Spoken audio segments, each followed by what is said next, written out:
Hi guys, story time with me, Miss B, this week. One of my favourite books, Giraffes Can't Dance. It was actually the first book I ever read at Ivory Dale. So, enjoy. Gerald was a tall giraffe whose neck was long and slim, but his knees were awfully bandy and his legs were rather thin. He was very good at standing still and munching shoots off trees, but when he tried to run around, he buckled at the knees. Now every year in Africa they hold the jungle dance, where every single animal turns up to skip and prance. And this year when the day arrived, poor Gerald felt so sad, because when it came to dancing, he was really very bad.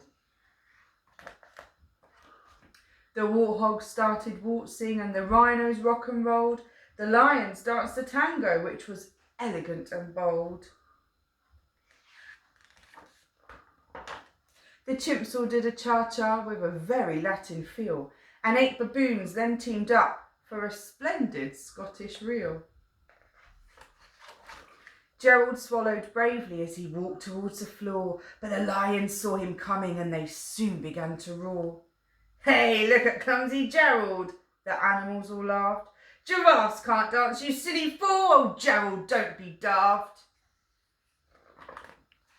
Gerald simply froze up. He was rooted to the spot. "They're right," he thought. "I'm useless. Oh, I feel like such a clot." So he crept off from the dance floor and he started walking home. He'd never felt so sad before, so sad and all alone. Then he found a little clearing and he looked up at the sky. "The moon can be so beautiful," he whispered with a sigh.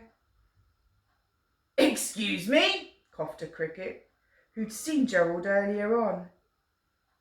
"But sometimes when you're different, you just need a different song. Listen to the swaying grass and listen to the trees. To me, the sweetest music is those branches in the breeze. So imagine that lovely moon is playing just for you. Everything makes music if you really want it to." With that, the cricket smiled and picked up his violin. Then Gerald felt his body do the most amazing thing. His hooves had started shuffling, making circles on the ground. His neck was gently swaying and his tail was swishing round. He threw his arms out sideways and he swung them everywhere. Then he did a backward somersault and leapt up in the air. Gerald felt so wonderful. His mouth was open wide. "I am dancing, yes, I'm dancing, I am dancing," Gerald cried. Then one by one each animal who'd been there at the dance arrived while Gerald boogied on and watched him quite entranced. They shouted, "It's a miracle! We must be in a dream! Gerald's the best dancer that we've ever seen!"